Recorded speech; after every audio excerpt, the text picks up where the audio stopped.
Talks podcast. Great to be here for KISS Professional Solutions. And you can get them on their website, www.kissps.com.au or 1-800-547-777, 1-800-547-777. So it's great to have them on board. They're the largest independent provider of copiers and printers in Victoria, with a larger small business in Melbourne, Sydney, Gippsland, Shepparton and Albury. They offer business phone systems, NBN services, CCTV and security systems, and they're based in Carrum Downs in southeast Victoria. They take pride in going the extra mile for their customers and aiming to retain them for life. Whatever your office technology needs may be, they're here to provide sound advice, competitive pricing and unparalleled customer support. Cindy McDougall is my co-host. In fact, she's probably the main host when it comes to this. I just fill in a few bits and pieces. We're getting really good response to our second year of Inclusion Talks. Cindy's idea, she's done a great job with it. And Cindy, tell us about our guest today.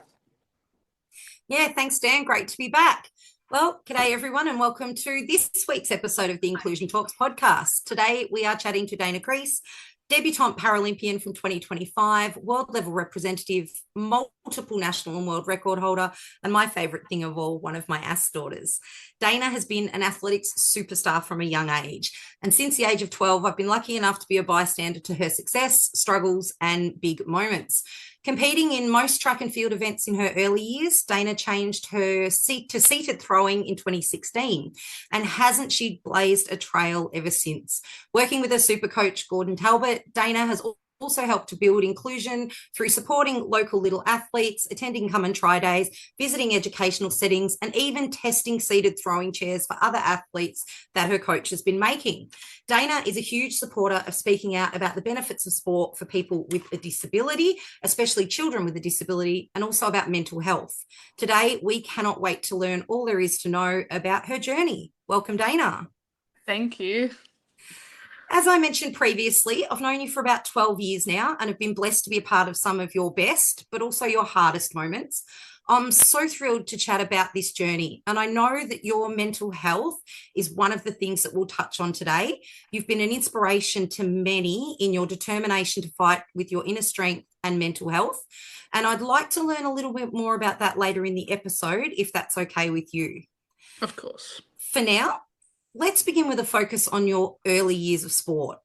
Can you tell our audience a little bit about your disability and maybe also a quick bit about your family who support you, especially your dad, who is an incredible person, but has also tried his hand at Masters Parasport as well? Yeah, thank you for inviting me to come along and talk today. So most of you probably don't really know a lot about myself. My disability is called hereditary spasticity paraplegia. Basically just a weakness in the muscle that affects my lower half of my body. I have a limp when I walk, and my balance is affected. It's a genetic and hereditary disease. So my dad has it, who's also involved in athletics as well, or was involved in athletics.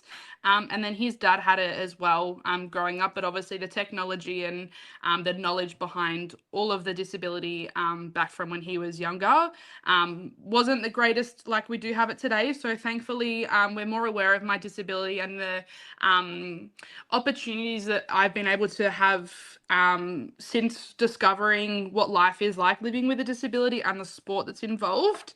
I'm very lucky that I've got such a very good support around me. My whole family is extremely supportive. They made the travel to come and watch me compete at Paris last year, and very, very grateful that I do have them around. But yeah, that's sort of just a rough background on my disability. Basically, yeah, just a weakness in my lower half of my body. In your younger years, what did sports look like for you? I know you were a dancer at a young age. What age did you start dancing?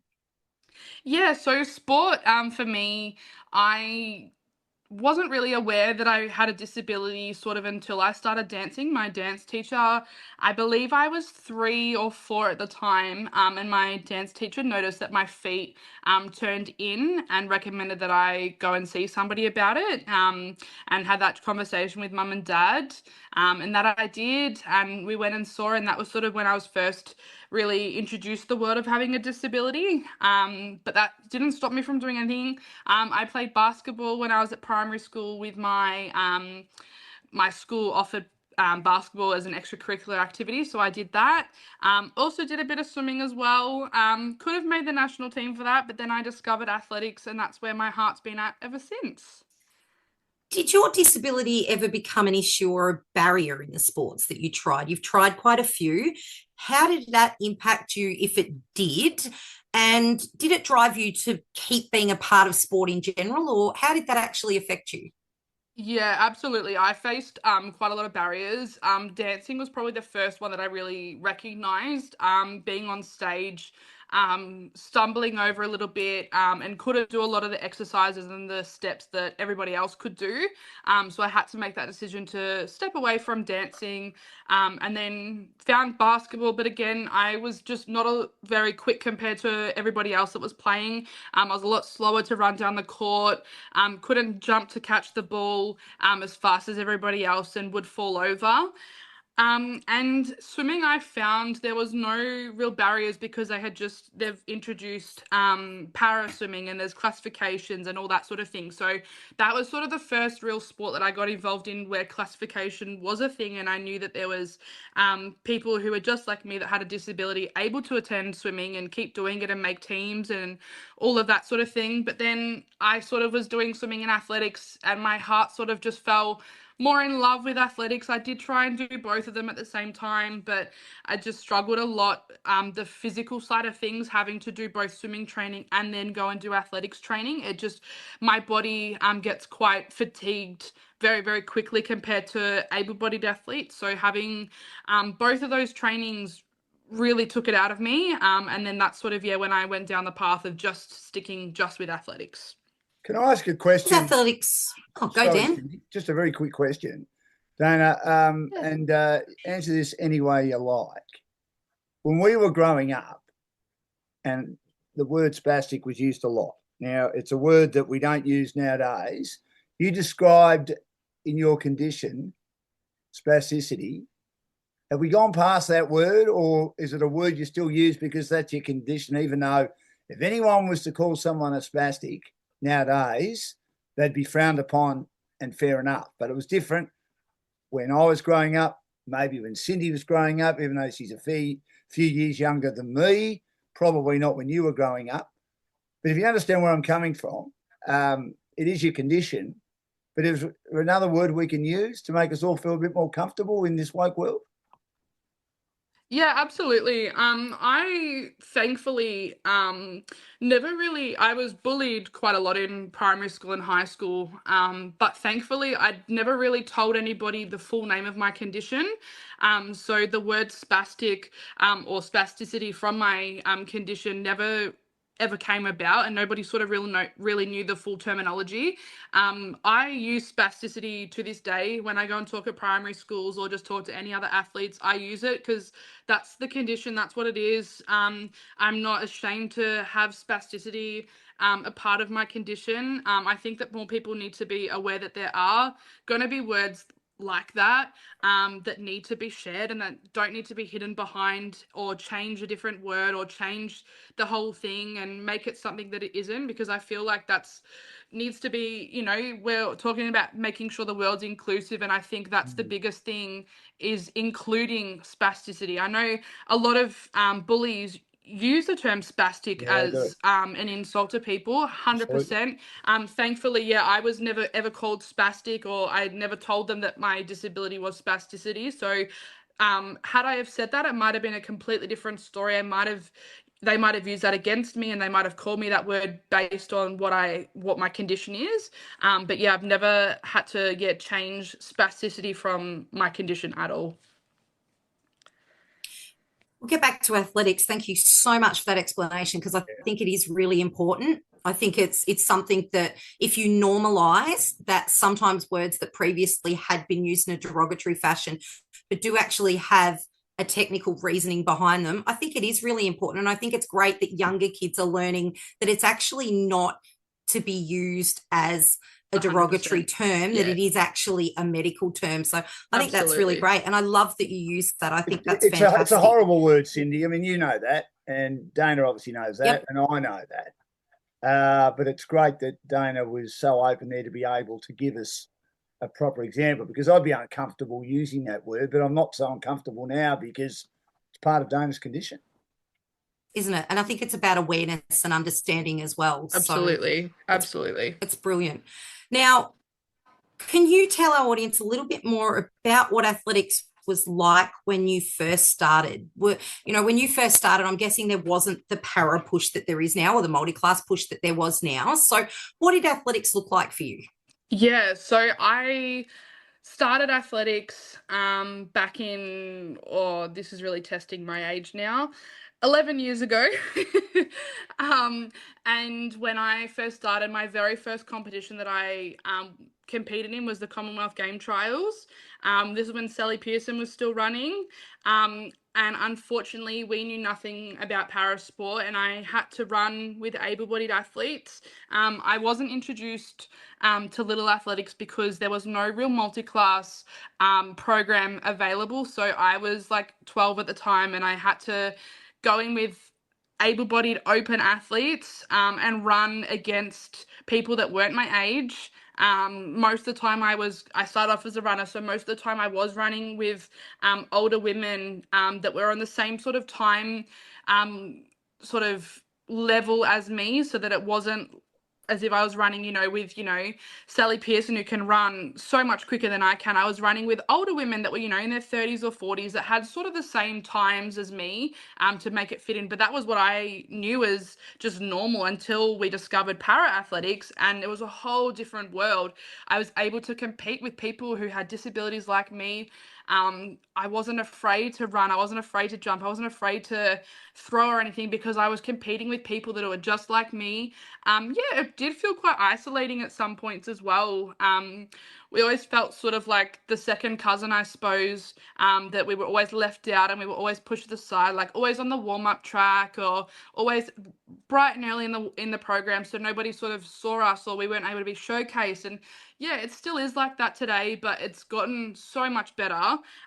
But when I first started, it was definitely more so me running with able-bodied athletes to begin with, until I sort of found what para athletics was like. Funnily enough, Dan, that's one of my earliest memories. There's a couple of memories with Dayna. Was 9:30 Friday night, lakeside, starting your event, not finishing your event, starting your event. And by the time you'd actually finished the rotations of your events, the stadium would be empty, the cleaners would be cleaning the stands, lights off, and they would pump the music up, which in some ways was great, in some ways was terrible. But literally that is what the para lifestyle was, finishing at 11:30 on a Friday night and nobody being there. So absolutely. It's nice to see how could you see what you were doing? How could you see what you were doing if the lights were off, Dayna? Struggled. They'd leave maybe one on if we were lucky. But most of all the stadium lights were off. Like, you had the normal lights that stay on, just like solar lights, I guess, but most of everything else was shut off. Like even presentations, like medal presentations, I remember there's a few times where we were actually told to come back on the Saturday because everybody had packed up, everybody had gone home for the night, so we weren't able to be received our medals until the following day. And then again, like, we'd finish at, like 11 o'clock at night, and we'd have to be back at the track at like 8 a.m. for a 9 o'clock start the following day. So, and that was just life. That's all I ever knew. Like, I didn't know that there was breaks in between. Like, everybody else had, a Friday night comp and then a Sunday comp, and they were on at, 4 o'clock. So there was still heaps of people in the stands. But for me, it was always like, we'll pop you on at, 8:30, 9 o'clock at night, and then back again the following morning at 9 a.m. And that was just normal to me.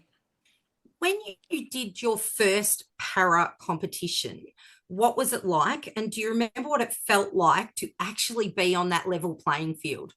Yeah, it was amazing. My first big real para competition was a School Sports Victoria national tournament, which was actually, I believe, either in Tasmania or Brisbane. There was two that I went to.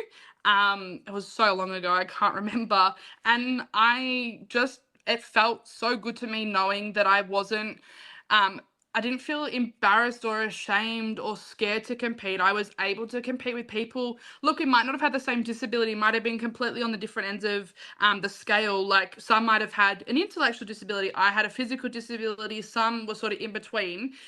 So it felt good to know there were other people just like me competing, and we were all in it just to have fun, achieve our best, make memories and spend time with each other. I think that was really awesome, and it was really good to see that it wasn't just a once-off thing having the para sport there. It has continued. Like I'm in my 11th year now, and from when I started, the improvement and the growth is incredible, and I'm so glad that it hasn't stayed the same as what it was 11 years ago. And I'm so glad that there's so many more events, opportunities, classification, all of those things nowadays from when I first started.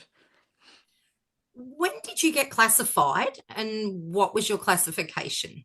Yeah, so I got classified when I was 12 to begin to begin competing, because that was one of the requirements that you had to get to be able to compete. And I started off as a TF35. And I stayed at 35 until 2016, when I made the transition to cedar throwing. And T35 just enabled me to run and jump and do everything I wanted to do. And then when I made that transition to an F34, I then had to stop my running as a 35. And once I'd made my classification as a 34, I can't return back to a 35. Once I'm now internationally classified, which is separate to national classification. Internationally classified now, I'm an F34. So, with that classification and the change, particularly in your classification once you went to seeding, how did that impact the events that you could actually do? Was there a big impact on that? Yeah, absolutely. So making that transition from a 35 to a 34 meant that I could no longer be a runner or a jumper or a standing athlete. So my only option was to compete sitting down as a 34, and that was I still had access to shot put, discus, and javelin. However, my Paralympic pathway event dropped discus, so I only had the option of shot put and javelin, unless I wanted to go in and be a wheelchair racer as a 34. But because I made that change, I could no longer run or jump or standing throw as a 35 anymore. Can you explain to our listeners when you made the transition? How did that change the way, you've explained how with competing, but how did that change your training? Yeah, absolutely. So that was a very challenging decision that we had to make as a training coach sort of environment and support network. Back in 2016, we made that change to cedar throwing, and it not only affected my physical training, but also the mental side of things in my training. It meant that I was basically, all of my training was based upon either kneeling actions or seated actions. So no longer doing any running before training or anything like that. It was more so, let's work on activities like medicine ball work, and more like TheraBand actions to initiate, I suppose, what it felt like being in the chair. And a lot of my training was quite hard when I first started, and I didn't enjoy it at all. I wanted to go back and keep, standing and throwing, but I just physically couldn't do it anymore. I think the biggest thing was just having to realize in myself that I could no longer stand and do any medicine ball work or stand and do any shot put throwing or anything like that. I was fixated into my chair, and that was the new life, I guess. Can you tell our listeners about your throwing chair? Obviously, for safety, it has to be secured. Is that something you have to do yourself? How does that work? I know that our audience would be interested to know a little bit more. Yeah, absolutely. So the really cool thing about cedar throwing is not every chair is the same. In fact, every chair's completely different. You've got left-handers, right-handers, you've got larger people, smaller people, you've got people that might only have one leg, you've got people that might only have two legs and their arms and all of that. So every chair, like I said, is very unique. My chair has changed actually quite a lot over the years, and that's the really cool thing about seated throwing is you take notes from other athletes that are in your same event, and you pick and choose, and you can trial and error different things.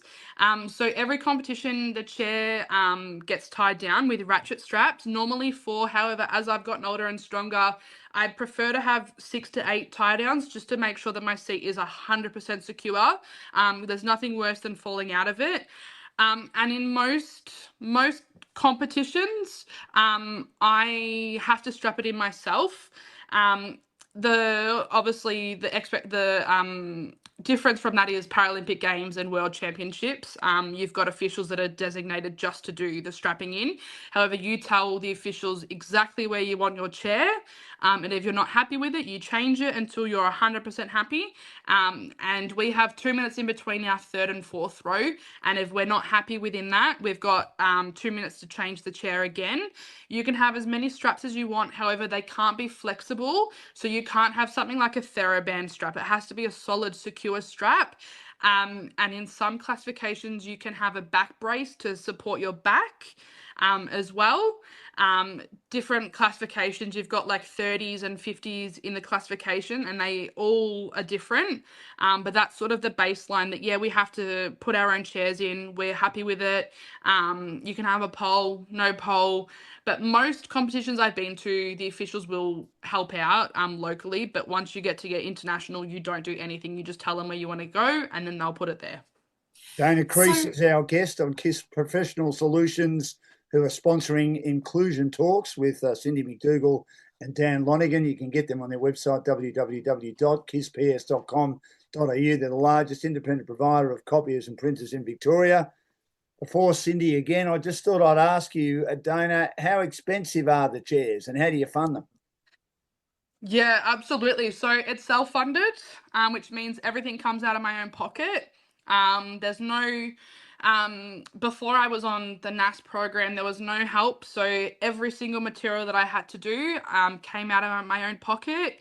At the moment, they currently range from about $600 to $700. I'm very lucky that my coach actually makes all of my frames and has just started making frames for other clubs as well. But at the base sort of level is about $600 to $700. Over the years, my frame is probably worth about $1,000 at the moment for all of the modifications we've done, and we're still needing to do more modifications, so even more money.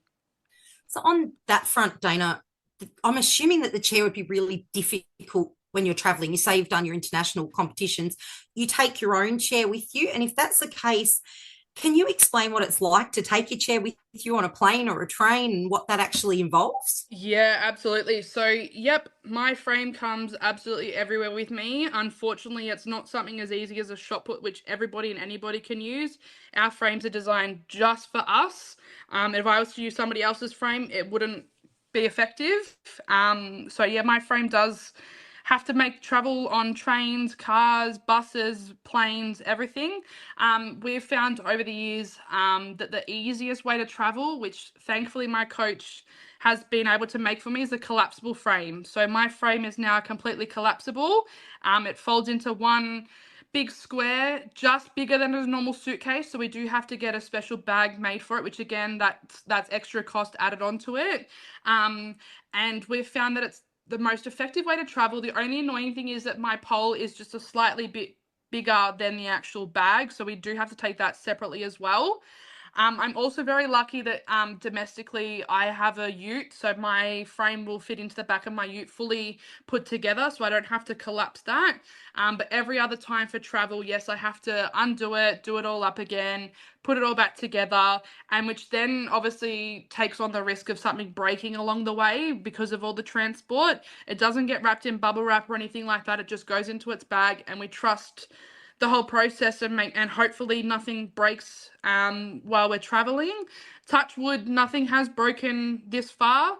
But yeah, we've made it collapsible just for the help, I suppose, that it's easy to travel with. What sort of ute have you got? I've got a Ford Ranger. Oh, wow. Yeah.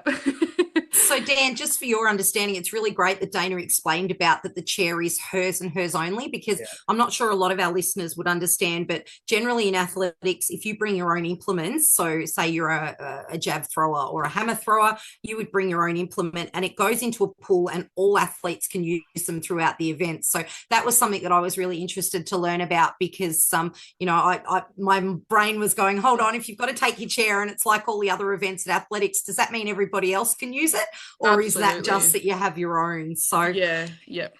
what happens at an event, Dayna, is how you do your event different to, say, a standing thrower? Do the way you throw, I heard you mention before about the time in between your throws and that you can change your chair. Does that change throughout the event, or is it a case of, once you've got it set, that's it, and it's just bang your 3 throws and off you go? Yeah, absolutely. So yeah, our event runs very differently to every other event. Being sitter throwing and having the fact that our chairs have to get strapped in nice and tight, we actually do all 6 of our throws one athlete at a time. So we've got time that is not counted to set up the frame, and then once we're happy with the frame, we have 3 minutes to, once we plan our bottom on our chair, we've got 3 minutes to strap ourselves in and do all of our warm-up throws. That's however many throws you can fit in within that 3 minutes. And then you've got your first 3 throws, and you get 30 seconds in between each throw, and then you have 2 minutes between the third and the fourth, and then you continue your throwing. Unfortunately, when I was a standing athlete, you got a reordering after the third and fourth throw. That doesn't happen, unfortunately, in sitter throwing. You've got all your 6 attempts, and that's that. You can't come back and you can't reorder anything like that. So once you've finished your throw, whatever your best throw is, that's what counts. And then you just basically have to wait for every other athlete in your event to finish to find out the standings. Did you find that hard at the start, Dayna, because you would get that little bit of a break in between when it was ambulance? So as you said, the reordering would happen. You might have 10 minutes where you get to have a bit of a break before your next throws. How did you find the body impact on that? Yeah, absolutely. That was probably one of the hardest things that I had to readjust to, because I found myself getting fatigued very quickly because I felt very rushed and I had to go bang 6 throws straight away, then get out, and that was it. Whereas when I was standing, I had the chance to walk around, chat to my coach. That's another thing, is I don't actually have the ability to have my coach right there and in front of me while I'm throwing. So no feedback. Normally he's actually way across the stadium, behind the fence line. In Paris, I could barely hear him, and that's just, unfortunately, that's just the way it is. We're not allowed to have any coaches, whereas obviously when I was a standing athlete, I had the ability to walk over to my coach, have a chat before my next throw, but it definitely felt very rushed, and I found it wasn't as enjoyable as I thought it would be at the start, because everything, not my freedom, but everything I'd ever known was sort of taken away, and I had to do all my 6 throws at once. Definitely. So with that, did that alter, and this is what I'm going to lead into next, with your training? I'm guessing the stamina and things like that would have been something that would then become a training thing for you. What does your training program look like now? You're supported by the VIS, or the Victorian Institute of Sport, for those who don't know what that is. What is your general training, and what does the support look like, and how has that benefited you? What can you attribute that to? Yeah, absolutely. So I'm very lucky that, I'm on a scholarship and I do have access to the Victorian Institute of Sport. My training is very event specific today. Looking back 5 or so years ago, definitely wasn't. But we've learnt with the support and the different networks. My coach Gordo and I have been working together since we first started 12 years ago. And we have had to learn everything about cedar throwing on our own. So it's really awesome to have different support networks come involved with myself. So my training is 6 out of 7 days. I spend 3 days a week in at the VIS. And I do my strength and conditioning, which I have a separate coach for, Steph, who I work 3 days with her. And then Tuesday, Thursday, Sunday, I do all my throws training. So that looks different depending on what sort of training block we're in. Sometimes we're in a very heavy training block. So in the gym will be pretty much all just heavy based stuff, and then throws will be very light work. And if we're in a speed work, it'd be the complete opposite. So my gym work would be very light, quick sort of stuff, and then I do more speed, faster stuff in my throws. So it is quite intensive and Very can intense. alter. I'm assuming so, as you said, it alters. So with you coming into the lead up to India, will that alter your training? Yeah, so we've just started a new training block. So it's an 8-week heavy training block, which is basically more gym work than it is throwing. So we'll do very light throwing. Pretty much we might even knock the weight down. So I currently throw a 600-gram jav. That might fall back down to like a 400 or a 500-gram jav, and more focus just on building up my strength and my core, and all my weights in the gym, and seeing how strong I can get within the next 8 weeks. Being so close to a major competition, we don't like to change anything. So this has worked for us for the last 4 or so years, where we do a massive training block in the gym, we come back and we throw, and then we get into some really fast speed work before any competition, whether that be national, states, international competitions, and they normally go in 4-week training blocks. But this one, because we do have a bit of time between nationals and India, we've got 8 weeks to really knuckle down and smash out this gym program. So with your competition, you've competed at local, state, national and international level in many different forms. What's your favourite part of each level of competition? Oh, that's a really good question. So I think states, I love seeing all my friends that I've made throughout the years since I've started.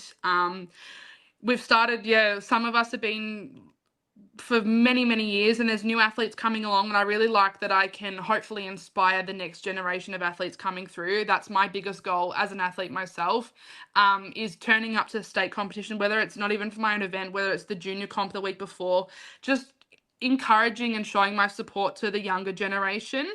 I like nationals because I can compete with people who are in the same event as me. I find at states I'm the only one that does seated throwing. So when I go to nationals, I do have other athletes. They might not do the same event, javelin, like I do, but it's still really nice to be around people that are also doing seated throwing. And then I guess internationally is just meeting people that are just like me, got the same disability as me, same event, same everything, same classification, and just learning like their stories from when they first started to where they are today, and all, the success that they've had, and also the downside to high professional sport as well. Like, I think there's such a stigma behind mental health in sport, and I think the best thing that I can do is talk to other athletes that are in the same situation as me, and I share, all my hard times that I went through 10 or so years ago, and then they can share theirs, and we can all connect on the same level. And I just, love that atmosphere of international competition so much. Tell me about your training, Dayna. Sorry, Cindy, and we're here for No, you're right. Talks. And of course, our major sponsor is KISS Professional Solutions, Cindy McDougall and Dan Lonigan for www.kissps.com.au, the largest independent provider of copiers and printers in Victoria. And Dayna Crees, Paralympian, is our guest today. Do you ever get sick of the training? Yep. I think everybody does. When this is basically my full-time job, on top of also working a part-time job, well, that's pretty much a full-time job now as it is. It does become quite a lot, and my training, like I said, is 6 out of 7 days pretty much all year round. I have a break for about 2 weeks after nationals, and then I get back into it again. The thing is, I've got a 4-year campaign to get to the next Paralympic Games. So as soon as Paris finished, I was back on it again for the next 4 years until LA, and then I'll be doing the exact same thing for Brisbane, and then many more to come hopefully after that. So my training, there are some times where I do need to just have a break mentally, physically. I just need to just say, look, I've really run down at the moment, whether work's been really hard or I'm just having a really bad week in terms of my training. If I'm not enjoying my training, or I'm turning up to training and I'm not getting what I want out of it, I do have to take a step back, and just, I don't want to lose the passion for what I do. So I think the best thing that I can do is pull myself away, have a break, have a breather, and then when I'm back to it, like 100%, I go back into it, and I always find myself more motivated after having, whether it's a week break, 2 weeks, however long. My coach and I, it's something we've worked very, very closely on throughout the years, and I think that's the best thing that anybody can do. If you're feeling really run down, have a break. Like, it will wait. It's fine. 2 weeks isn't going to affect my 4-year campaign.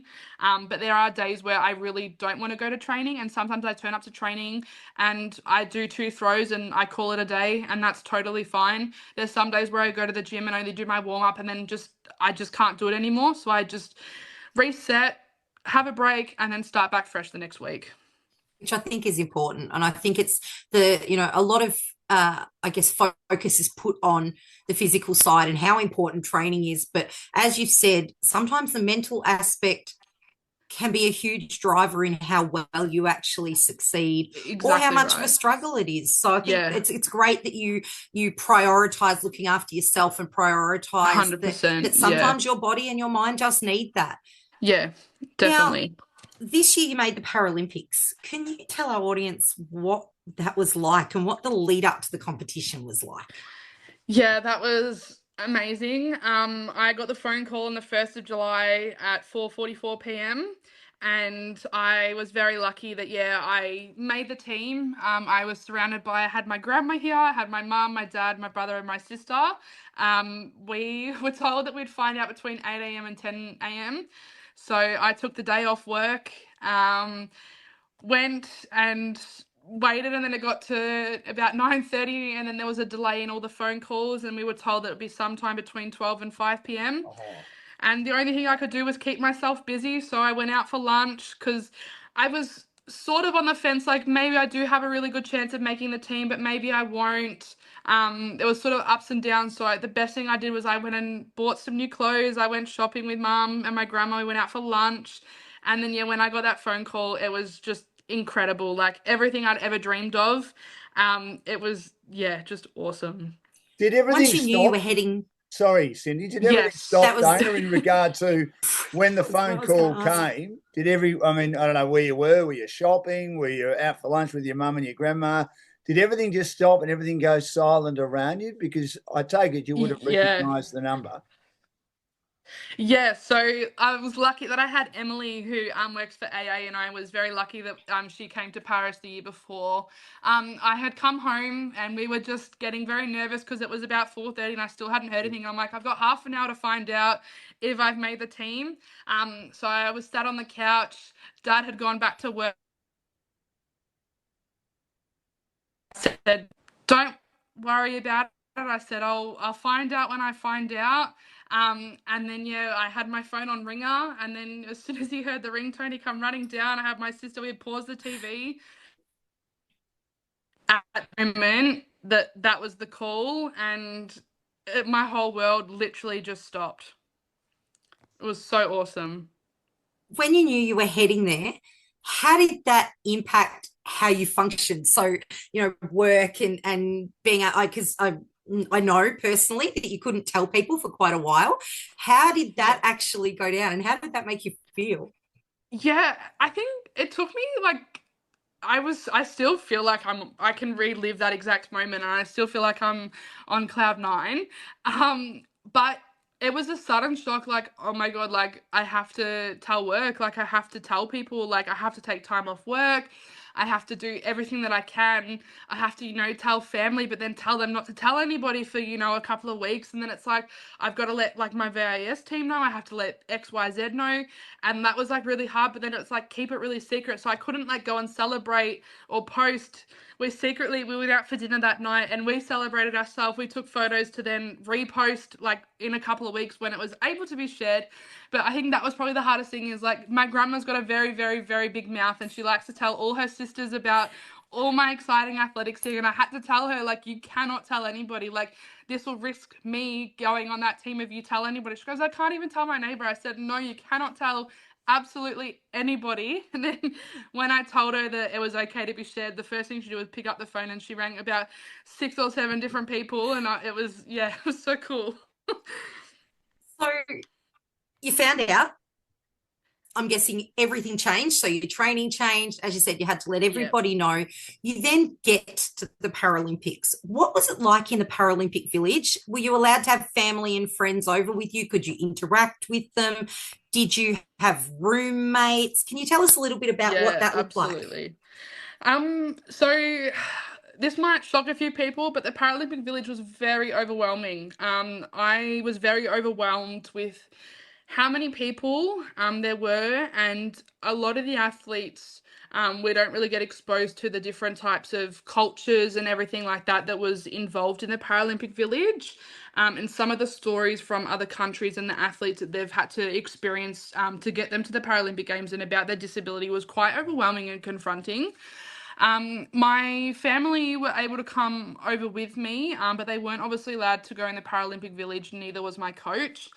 So they had to come over for my competition, and I was very limited to how much I was able to see of them.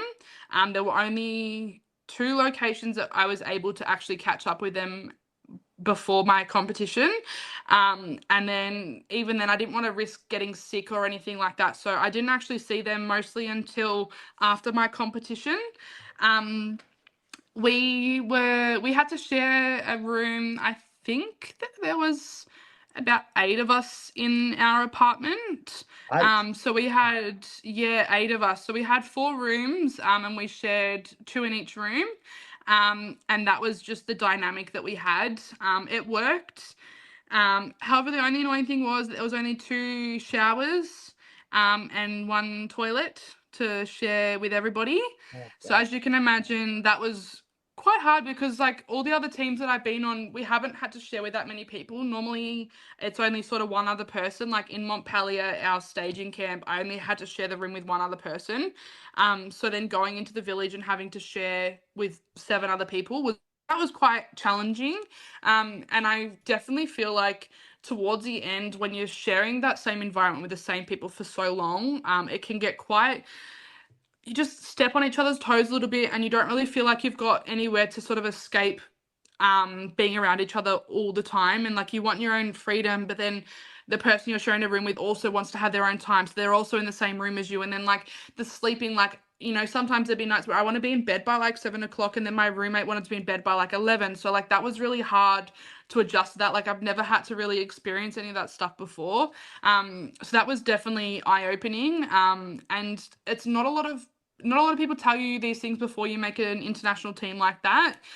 They tell you all the good things, which there was so many incredible things that they were able to do. But also there are cons of going on an international team like that. And the things that you need to prepare yourself for, which it took a while to adjust, and I did feel quite isolated while I was over there the first couple of days, and it was quite a struggle just facing the reality that this is going to be my life for the next 2 weeks. Definitely. That's the end of part 1 of our interview with Dayna Crees, who of course won a medal at the last Paralympic Games in Paris for the Inclusion Talks podcast. Thanks to our great sponsor. Great to have John McEncrow and the team on board from KISS Professional Solutions. Part 2 next week. Look forward to your company then with myself and Cindy McDougall with Dayna Crees.